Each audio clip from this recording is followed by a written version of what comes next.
Evo, Lenart, kaj misliš, imamo tukaj tablico s projektorjem ali v bistvu to projektor, ki ima zraven še tablico? To je zelo dobro vprašanje in predvsem, kaj proizvajalci mislijo, zakaj bo kupec tole reč kupil. Ja, ker zadnji časi so videla zelo veliko takih naprav, ko imajo neke čudne, bizarne dodatke. Ta tablica ima noter projektor. Pol imaš telefon, ki ima noter toplotno kamero. Pol imaš recimo telefon z vrtljivim objektivom.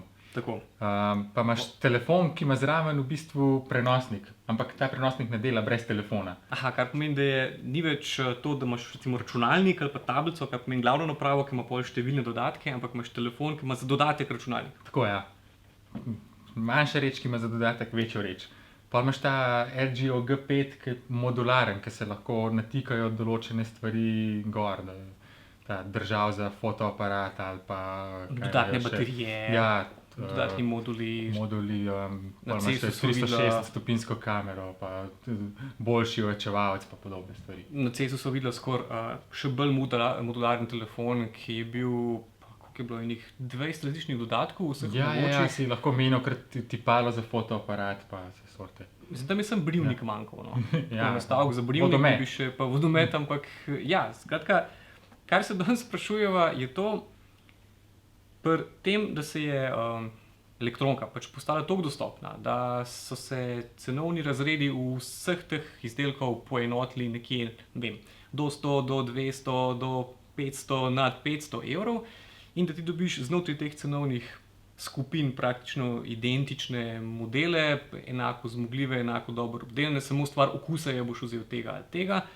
Je zdaj vprašanje, na kakšen način bi recimo nekoga, ki hoče kupiti telefon za, ali pa katerokoli napravo za 200 evrov, nekoga prepričati s tem, da bi dal 300. Ja, ali pa da bi jo sploh kupil, ker tudi trg se je malo zasitil. Ja, tablice vemo, da... Prodaja ne raste več, pri tablicah celo pada in pa zdaj proizvajalci poskušajo s takimi bizarnimi dodatki. Ja, in danes recimo tablice zares vidiš predvsem še na prekooceanskih poletih, kot sredstvo za ogledovanje filmov na dolgih poletih. Kjer ti pa takle projektor tako ne pride prav. In pa, kar je še hujš, pač vse, vključno s HD filmi, normalno predvajajo vse tablice, ki so... Ja, od kitajskih unih najbolj poceni do najboljših iPadov pač. Ja, oziroma vse, kar ste kupili v zadnjih 3 do 4 letih, predvaja filme. Ja, in bere mail. In so ljudje pač ugotovili, proizvajalci, da pač to je to.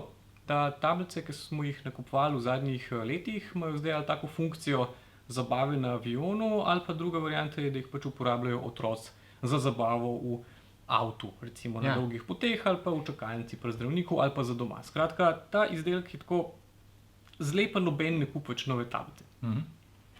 Kaj pa, če daš projektor? Projektor, ja. Spet je zabavno za otroke.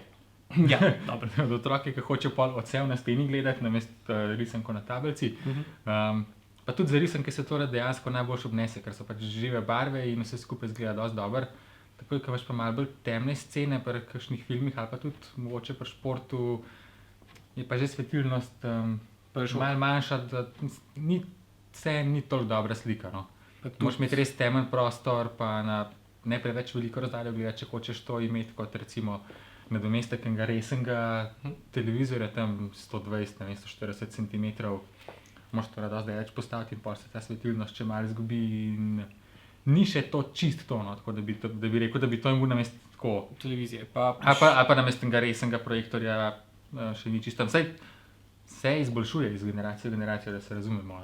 Je kar solidno, ampak da je tako namesto dobrega TV-ja pa to absolutno ni. Pa še en problem je, in to je pol, če se s tem začnete igrati s projektorji, ugotovite, da doma nimate primernega zidu. Ja, tudi to je zelo verjetno, ja. Če druga ne, se pol vidijo vse packe, pa vse, ker imaš tam praske, pa vse na zidu. Ali pa neravnine, tako da na koncu, če hočeš res imeti projektor namesto televizorja, rabiš tudi projekcijsko platno, ali pa tako čisto poseben premaz za zid, ki je zelo reflektiven. Pa še tretja stvar je pa to, da tukaj baterija traja, če tole projiciraš tako, ne vem, maksimalno 4 ure, ali pa ga pač moraš imeti ves čas preklopljenega. Če pa gledaš na zaslon, pa pač 8 do 10. Ja. Zdaj, pri telefonih se pa tudi meni zdi, da recimo tale LG-ov poskus bomo videli, koliko bo to uspešno, koliko bodo ljudje res kupovali te držale za fotoaparate, pa Bang & Olufsen ojačevalnik, zvočnik. Ki smo ugotovili, da je tišji od čisto navadnega Nexusa 6P, Ja. to smo dali tako, pač tisti poseben zvočniški dodatek na polno glasnost na Google Playu, isti komad in pa pol pač Nexus, ki je toliko večji, pa vse in smo dali oba na enako glasnost, kar pomeni do konca in je Nexus gladko bil veliko glasnejši kot... Sicer mogoče malo slabša kvaliteta zvoka, ampak glasnejši glasnejši pa absolutno. Ja, tako da. Ja. Zdaj, pač moje vprašanje je to za proizvajalca, a ne mislijo, da ljudje vendarle gledajo na to, koliko je telefon dodelan, koliko je prvo lep, dobro izgleda, koliko ima dober fotoaparat in pač tiste funkcije osnovne, ki so noter in ki morajo biti dobre, šele pol se mogoče začnejo ukvarjati s takimi Ja, zdaj dodatki tukaj moramo pa nekaj povedati. modularnostjo. Zdaj tukaj moramo nekaj povedati, če jaz hočem Matjaža tako malo hecati, pa mu na vsake toliko sajta pošljem kakšen link na kakšen Indiegogo, Kickstarter, open source projekt modularnega telefona. Zmeraj mi navdušen. Ja, ker to se mi res zdi ena stvar, ki jo res rabimo, pa samo čakamo, da pride to, da bomo lahko še telefon sestavljali kot smo računalnik pred 15 V starimi leti. dobrimi časi, ne? Ja. Ker se ni dal, kište kupiti v trgovskem centru, Predvsem pa 95% ljudi to komaj čaka, se mi zdi. da bo imel.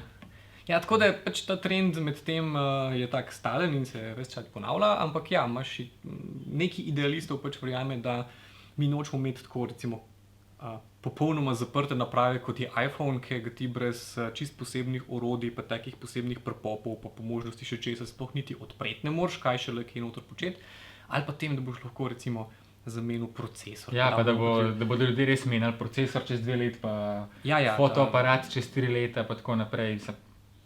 Ja. Ko se enkrat telefona naveličaš ali pač si želiš nekaj novega, boš šel pogledat, kjer je najlepši, najboljši, ki ga lahko za tisti denar, kot ga imaš, dobiš in boš pač kupil novega. Pač to je realnost. No, zato pa tudi po svoje ni tako neumno ta ideja, da je zdaj pač CAT dal toplotni senzor v telefon. Zaradi tega, ker teh dodatkov je bilo že prej nekaj. Neki so bili sicer vaporware, pač obljubljali so veliko, ampak to ni rateno, ampak načeloma, tako kot recimo obstaja za iPhone tisti DxO zelo dober foto dodatek za iPhone, ki imaš velik senzor pa vse živo, ampak to nikoli ni zares zaživel, to, ker tudi prav te posebni termonastavki za mobilne telefone do zdaj ali so bili predragi, ali se sploh niso uresničili, pa smo jih samo gledali na sejmih ali karkoli že, ampak tokrat je pa dejansko CAT naredil telefon, ki ima to dodatno funkcijo. Ja, pa zdaj, je to smiselno. No, mogoče za koga je smiselno, zdaj pač treba je gledati na to, da je kljub tej dodatni funkciji telefon še zmeraj dober kot osnovno orodje, pa da dobro izgleda, ker ta CAT recimo konkreten izgleda veliko boljš, kot so izgledali te prejšnji CAT-i, tudi tako hardversko je kar precej izpopolnjen, tako da tukaj jim dam malo... Imaš termalno kamero z dobrim telefonom. Malo spregledam ta dodatek, ker je vse ostalo, ker tukaj tale tablica recimo je sicer dober zaslon, ampak po kakšnih drugih lastnostih je pa korak nazaj v primerjavi s prejšnjimi iz iste linije tablicami. Recimo, ali pa podobne težave imajo tudi fotoaparati. Recimo tako, če bom postavil mečkan preveč dol, se bo prelagala, recimo te prejšnje. No, se isto recimo problem imajo fotoaparati, ki še zmeraj enostavno vidimo, da je veliko, vsaj zaenkrat kaže, da je veliko lažje dodajati boljše fotoaparate telefonom, ker pa fotoaparatom dodajati recimo povezljivost pa telefonske funkcije. Enostavno nismo še videli kakšnega primera fotoaparata, ki bi res to lepo počel. Res tisti hudo profesionalni modeli s posebnimi dodatki in s tem, da imaš ti dobesedno en tak streamline, to deluje, ampak spet je pa to delež od tega, da imaš ti praktično z enim klikom fotografijo na Instagramu, kar je pač nekaj čisto normalnega za vsak telefon. Ja, tako da mislim, da so to zelo taki nišni poskusi in da kakšne velike prodajne uspešnice ne bodo. No. Ja, in da je veliko teh izdelkov pač takih, da jih naredijo, ker se pač Ker se da. Ja.